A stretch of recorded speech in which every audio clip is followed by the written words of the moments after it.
Shalom Bapak Ibu Saudara sekalian. Perkenalkan, nama saya Robert.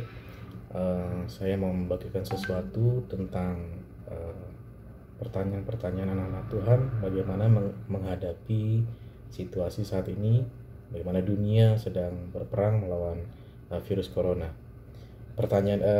Sharingan ini juga saya mau bagikan karena ada dorongan, ada beberapa anggota persekutuan yang bertanya, apakah kita akan tetap persekutuan, bagaimana kata kita gereja. Nah, dengan alasan seperti itu saya juga saya kepikiran, berarti kita harus berbagi apa yang anak-anak Tuhan harus lakukan dengan kondisi seperti ini, dan apa kata firman Tuhan dengan seperti ini. Pertama kita bahas dulu mengenai corona. Saya coba membuka di internet dan saya telah mendapatkannya melalui newsdetik.com. Saya baca saja, saya tidak memberikan penilaian akan itu. Sementara saya bacakan saja. Newsdetik.com memberitakan bahwa virus corona saat ini telah menginfeksi lebih dari 100 negara di dunia dan mengakibatkan 6.400 orang meninggal dunia. WHO pun telah menyatakan virus corona sebagai pandemi. Artinya, virus corona telah menyebar ke hampir seluruh dunia dan populasi dunia kemungkinan akan terkena infeksi dari virus ini. Jadi, sebagian dari populasi dunia akan jatuh sakit. Nah, itu kata newsdetik.com. Nah, lantas apa itu virus corona? Virus corona atau COVID-19 adalah virus yang menyerang sistem pernapasan manusia. Virus ini masih berhubungan dengan penyebab SARS dan MERS yang sempat merebak beberapa tahun yang lalu. Penyebab virus corona sampai saat ini belum diketahui penyebab virus corona, tetapi diketahui virus ini disebarkan oleh hewan dan mampu menjangkit dari satu spesies ke spesies lain, termasuk manusia. Diketahui virus corona berasal dari kota Wuhan di Cina dan muncul pada Desember 2019. Bahaya virus corona. Berdasarkan penelitian, bahaya virus corona bisa menyebabkan kematian. Bahkan pasien yang terinfeksi dan sembuh akan mengalami kerusakan permanen pada paru-paru dan antibodi. Nah, mendengar berita-berita tentang ini, anak-anak Tuhan harus bisa membedakan mana yang ini fakta, yang ini asumsi, dan ini yang bahkan berita-berita kurang tepat atau tidak benar. Tapi sebelum ke situ lagi, saya juga mau bacakan ini dari cbncindonesia.com. Data-data perkembangan corona, dia masih data tanggal 15 Maret 2020 ya. Di dunia ini, di datanya dituliskan bahwa pasien corona itu ada sebanyak 156.114 jiwa. Yang meninggal itu ada 5.829 jiwa. Jadi yang sembuh itu ada 73.955 jiwa. Nah, kalau saya bacakan menurut persentase, Filipina yang pertama, dari lihat dari persentasenya ya, kalau jumlah jiwa yang terkena itu ada 111 jiwa, sembuh itu 2 orang, meninggal 8 orang. Jadi dia 7,2%. Selanjutnya Italia itu 21.157 jiwa yang terjangkit, sembuh itu 1.966, meninggal 1.441, rasio kematiannya 6,8%. Dan saya loncat ke urutan keempat, Indonesia. Indonesia itu ada 117 orang yang terjangkit, data di 15 Maret, dan sembuh itu 8 orang, meninggal 5 orang. Ya, persentase kematian, rasio kematian itu 4,3% dari 117 orang. Nah, kalau dari kesembuhan 8/5 gitu ya. Nah, memang dibutuhkan berita yang lebih baik lagi, persentase kesembuhan, bukan persentase kesakitan ya, persentase kesembuhan yang lebih banyak lagi. Namun anak-anak Tuhan perlu mawas diri dengan situasi-situasi seperti ini, bahwa kita perlu memilah, mendengar ini kan informasi-informasi dari sosial media, informasi dari internet, bahkan yang televisi yang menginformasikan bahwa data-data seperti itu. Ya betul, informasi mengatakan bahwa datanya seperti itu bisa kita terima, tapi perlu kita perhatikan juga mana yang sambil memberitakan, mereka itu coba memprediksi sesuatu yang belum tentu tepat adanya. Coba memperkirakan seperti seluruh dunia akan jatuh penyakit, akan seperti ini. Kita tahu di balik media itu ada orang-orang yang menyusunnya di belakangnya, dan kita tidak tahu di belakang penyusun berita itu adalah orang-orang yang berprinsip mengenai firman Tuhan atau orang-orang dunia gitu kan, atau orang-orang yang mengedepankan bagaimana mempunyai tindakan atau mempunyai iman yang benar gitu ya, bagaimana menghadapinya dengan bijaksana gitu. Tapi kadang-kadang juga ada juga yang yang penting beritanya bagus, tapi kita tidak tahu dampaknya ke belakang. Ada orang-orang yang menjadi takut ya. Terbukti saja ada mau kita lihat berita-berita bagaimana mereka orang-orang yang mendengar berita ini ketika pertama kali Indonesia diumumkan ada 2 orang yang terjangkit virus corona, itu langsung ada pemborongan makanan, pemborongan swalayan di mana-mana gitu kan. Dan itu menurut saya adalah efek dari berita yang ada gitu ya. Nah, kita mau dengarkan apa kata firman Tuhan tentang hal ini. Kita coba baca dulu di Mazmur 46 ayat 3. Disebutkan bahwa, dari 41 saya bacakan, untuk pemimpin biduan dari Bani Korah dengan lagu Almot nyanyian. Allah itu bagi kita tempat perlindungan dan kekuatan sebagai penolong dalam kesesakan. Sangat terbukti, ayat 1 itu. 4 ayat 2-nya, sebab itu kita tidak akan takut sekalipun bumi berubah, sekalipun gunung-gunung geroncang di dalam laut, sekalipun ribut dan berbuih airnya, sekalipun gunung-gunung goyang oleh gloranya. Selah. Bapak saudara sekalian, ini suatu hal yang menarik. Firman Tuhan menjelaskan bahwa kita itu tidak boleh takut. Sebab itu kita tidak akan takut. Karena apa? Karena Tuhanlah tempat perlindungan. Dan ayat 1 mengatakan bahwa sangat terbukti. Nah, tapi apa yang terjadi dengan kondisi-kondisi saat ini? Bahwa anak-anak Tuhan mendengarkan berita-berita yang ada, coba memikirkannya terus-menerus, merenungkannya, lalu ditawarkan ketakutan bahwa bagaimana nanti anak saya, bagaimana orang tua saya, bagaimana keluarga saya, apa yang saya harus lakukan, sehingga informasi bahaya itu masuk ke dalam sisi-sisi ketakutan. Nah, itu yang sebetulnya anak-anak Tuhan tidak boleh. Karena apa? Firman Tuhan katakan luar biasa, sekalipun gunung-gunung bergoncang. Ini kan mirip keadaannya, betapa di depan mata kita orang-orang tergoncang. Bagaimana dunia ini terguncang, bahkan sekeliling kita mungkin terguncang dengan kondisi-kondisi ini. Bagaimana berita-berita, di sini ada tambahan nih orang yang terkena virus. Sebetulnya ada lagi berita-berita mengatakan bahwa ya yang dikeluarkan datanya yang terkena saja, ternyata ini seperti gunung es, ada banyak yang belum diberitakan. Nah, Bapak Ibu Saudara sekalian, ini kan seperti gunung yang bergoncang. Kalau diibaratkan dalam firman Tuhan, ini suatu keadaan yang di mana-mana tergoncang. Tapi firman Tuhan mengatakan, sebab itu kita tidak akan takut. Mazmur Daud menjelaskan bahwa kita tidak akan takut. Itu artinya apa? Suatu tindakan kita, suatu keputusan kita untuk menghadapi situasi yang goncang ini. Karena Tuhan tidak pernah memberikan roh ketakutan. Nah, kita baca di dalam 1 Yohanes yang keempat, ayat yang ke-7. Saudara-saudaraku yang kekasih, marilah kita saling mengasihi, sebab kasih itu berasal dari Allah. Dan setiap orang mengasihi, lahir dari Allah dan mengenal Allah. Ya, Bapak Ibu Saudara, dilihat lagi dalam Galatia 5 ayat yang ke-6. Sebab bagi orang yang ada di dalam Kristus Yesus, hal bersunat atau tidak bersunat tidak mempunyai suatu arti. Nah, tapi saya garis bawahi, hanya iman yang bekerja oleh kasih. Saya sambungkan ke 1 Yohanes bahwa saudara kita saling mengasihi. Jadi intinya iman kita itu tidak akan bergerak seperti Galatia 5 ayat 6 berkata bahwa kalau tidak dalam kasih, kalau kalau kita takut, kita tidak dalam kasih, Bapak Ibu Saudara sekalian.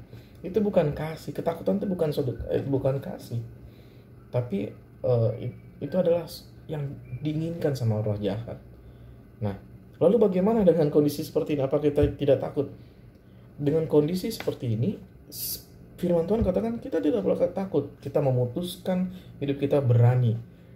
Nah, tapi bukan berarti juga kita sembarangan, hidup sembarangan, ya masa bodoh saja, tidak aware dengan kondisi ini. Tidak, kita diberikan kebijaksanaan untuk bersikap yang baik, Bapak Ibu Saudara. Sebelum selanjut lagi, saya bacakan di 2 Timotius 1 ayat yang ke-7. Ayat yang ke-7. Nah, ini dia. Sebab Allah memberikan kepada kita bukan roh ketakutan, melainkan roh yang membangkitkan kekuatan, kasih, dan ketertiban. Ayat 1, 2 Timotius 1 ayat 7. Jelas. Saya bacakan lagi. Sebab Allah memberikan kepada kita bukan roh ketakutan, melainkan roh yang membangkitkan kekuatan, kasih, dan ketertiban. Kalau ada orang-orang yang mulai memborong makanan, saya mungkin kan itu dasarnya adalah ketakutan. Takut nanti kalau ada apa-apa kita nggak punya makanan, kita nggak punya stok. Memprediksi sesuatu yang belum terjadi, memprediksi sesuatu berdasarkan ketakutan. Firman Tuhan katakan cukupkanlah kamu dengan apa yang ada pada hari ini. Berkata bahwa hari ini bisa makan dan minum, bersyukur, sudah cukup. Bapak Ibu Saudara sekalian, berita-berita ini memang nggak apa-apa kita terima, tapi tidak membuat kita untuk kehilangan arah, tidak bisa berpikir apa yang harus dilakukan, ketakutan, tidak melakukan aktivitas apa-apa. Kalau pemerintah mengatakan bahwa sekolah diliburkan atau belajar di rumah selama 14 hari, saya merasa ini suatu kesempatan untuk anak-anak Tuhan atau keluarga-keluarga Tuhan untuk berkonsentrasi, belajar secara tekun dengan kasih, tertib. Ya kalau bisa juga, ya kalau ada aja gitu ya, yang misalnya anak-anak walaupun gak sekolah dibangunin pagi-pagi sesuai jamnya, suruh mandi, pakai baju seragam, dan mulai belajar.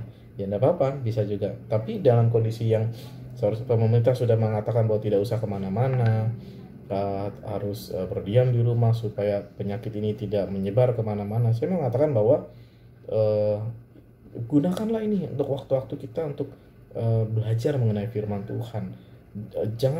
Jangan mau diarahkan dengan ketakutan. Belajar dengan firman Tuhan. Di sosial media sudah banyak tersedia pengajaran yang benar, pengajaran firman Tuhan, pengajaran yang membuat kita supaya tidak takut. Dan di rumah kita juga, atau di aplikasi kita bisa ada firman Tuhan yang bisa kita baca. Menurut saya ini suatu kesempatan untuk kita berbalik kembali, retreat mungkin kata-katanya, tapi panjang retreatnya, untuk kita concern untuk mendengarkan firman Tuhan, merenungkan firman Tuhan, belajar bagaimana coba memilah informasi dan bijaksana melakukan segala sesuatu, Bapak Ibu Saudara sekalian. Nah, ada suatu kejadian unik di Alkitab di dalam Matius 8 ayat yang 3. Waktu itu ada seorang yang penyakit kusta, tapi saya bacakan dari ayat 1. Setelah Yesus turun dari bukit, Matius 8 ayat 1, setelah Yesus turun dari bukit, orang banyak berbondong-bondong mengikuti dia. Maka datanglah seorang yang sakit kusta kepadanya, lalu sujud menyembah dia dan berkata, Tuhan, jika Tuhan mau, Tuhan dapat mentahirkan aku. Lalu Yesus mengulurkan tangannya, menjamah orang itu dan berkata, aku mau, jadilah engkau tahir. Ketika itu juga tahirlah orang itu daripada kustanya. Bapak Ibu saudara bayangkan, bangsa Yahudi itu mengerti betul kalau ada orang yang sakit kusta, dia harus ada jarak dengan sakit kusta itu. Karena apa? Prinsip kenajisan dan juga mungkin sakit yang menular. Dan Tuhan Yesus berani, Tuhan Yesus tahu bahwa dirinya adalah jawaban bagi orang kusta itu. Dan saat ini ada berita-berita yang terlalu kreatif gitu ya, membayangkan ada gambar Tuhan Yesus yang sedang mendoakan orang yang flu karena Tuhan Yesus takut gitu ya, dia pakai masker dan kacamata. Nah itu menurut saya ini ada jawabannya dengan firman Tuhan, bahwa Tuhan Yesus tidak akan seperti itu Bapak Ibu Saudara sekalian. Karena sakit penyakit itu sudah ditaruh di bawah kaki Yesus dan tidak punya kuasa sama sekalipun. Nah, kita juga anak-anak Tuhan punya perlindungan akan itu. Kalau kita baca di dalam Mazmur yang ke-91, ini ayat yang luar biasa, Bapak Ibu bisa bacakan di rumah, bisa diperkatakan setiap hari supaya itu menjadi iman kita. Ingat, iman itu fungsinya adalah untuk mengambil apa yang sudah Tuhan sediakan. Di dalam Yeremia atau Yesaya 53 gitu, Yesaya 53 mengatakan bahwa oleh bilur-bilurnya kita sudah sembuh, sudah disediakan, bukan sesuatu yang baru. Jadi, nah bagaimana kita mendapatkannya itu Bapak Ibu Saudara sekalian, yaitu dengan iman. Kalau kita bimbang, iya tidak. Firman Tuhan katakan orang yang bimbang dia tidak mendapatkan apa-apa. Tapi saya bacakan Mazmur 91, ini bisa membuat kekuatan kita bahwa di dalam firman Tuhan ini mungkin, ini dan ini kenyataan di dalam firman Tuhan. Mazmur 91, orang yang duduk dalam lindungan Tuhan yang maha tinggi dan bermalam dalam naungan yang maha kuasa akan berkata kepada Tuhan, tempat perlindunganku dan kubu pertahananku, Allahku yang kupercayai. Sungguh dialah yang akan melepaskan engkau dari jerat penangkap burung, dari penyakit sampar yang busuk. Dengan kepaknya ia akan melindungi engkau, di bawah sayapnya engkau akan berlindung, kesetiaannya ialah perisai dan pagar tembok. Engkau tidak usah takut terhadap kedahsyatan malam, terhadap panah dan yang terbang di waktu siang, terhadap penyakit sampar yang berjalan di dalam gelap, terhadap penyakit menular dan yang mengamuk waktu petang. Walau 1,000 orang rebah di sisimu dan 10,000 di sebelah kananmu, tetapi itu tidak akan menimpamu. Engkau hanya menontonnya dan matamu sendiri akan melihat pembalasan terhadap orang-orang fasik. Bapak Ibu Saudara sekalian, jelas firman Tuhan sudah menyediakan kepada kita firman yang bisa membuat kita kuat, bahwa kalau kita memang bersandar kepada Tuhan, bersandar kepada kuasanya Tuhan yang maha tinggi, tidak ada sakit penyakit pun yang bisa mengalahkan kuasanya Tuhan. Bahkan firman Tuhan mengatakan bahwa maut saja sudah dikalahkan, dia sudah bangkit dari kematian. Ingat waktu Tuhan Yesus bangkit dari kematian, dan ada juga mujizat-mujizat yang dinyatakan dalam firman Tuhan bahwa orang dibangkitkan dari kematian. Bukan cuma cerita di dulu, tapi saat ini juga kita banyak mendengar bahwa orang yang dibangkitkan dari kematian. Saya pikir tidak ada sakit penyakit yang lebih kuat daripada kematian, tapi lebih daripada itu tidak ada sakit penyakit yang lebih kuat daripada kuasa Tuhan Yesus. Dan firman Tuhan menuliskan ini, firman Tuhan tidak pernah gagal dan tidak pernah bohong. Jadi kita dalam perlindungan Tuhan, jangan takut. Ketakutan itu membuat nanti kita mungkin akan berkata-kata, aduh aku sakit deh, aku kena deh. Nah kalau sudah begitu, perkataan kita akan berkuasa, itu akan diambil oleh jahat, dan itu terjadi dalam hidup kita, dan kita tidak mau seperti itu. Lalu apakah dengan seperti itu kita menjadi orang yang masa bodoh? Masa bodoh artinya dengan kondisi virus corona saat ini, ya kita hidup tidak bersih, tidak higienis, kita sembarangan saja, ya tidak seperti itu juga. Firman Tuhan juga mengatakan bahwa jangan mencobai Tuhan Allahmu gitu ya. Ya kalau Bapak Ibu memaksakan diri atau melompat dari gedung tingkat tinggi, mau anak Tuhan bukan anak Tuhan, kalau gedung tingkat tinggi ya jatuh ke bawah. Kalau tinggi ya dilihat dulu tingginya seberapa, kekuatannya seberapa. bagaimana kita bisa menahan ya. Kalau tidak bisa menahan ya bisa meninggal gitu ya. Dan itu artinya juga bahwa kita kita tahu kita dalam perlindungannya Tuhan, kita tahu kita dalam naungannya Tuhan, dan sakit penyakit tidak akan menular kepada kita. Tapi kita juga tidak menyodor-nyodorkan diri kita untuk hidup tidak baik. Nah, karena ada firman Tuhan ya, ada hal rohani dan hal-hal praktik yang kita harus lakukan, praktikal. Artinya apa?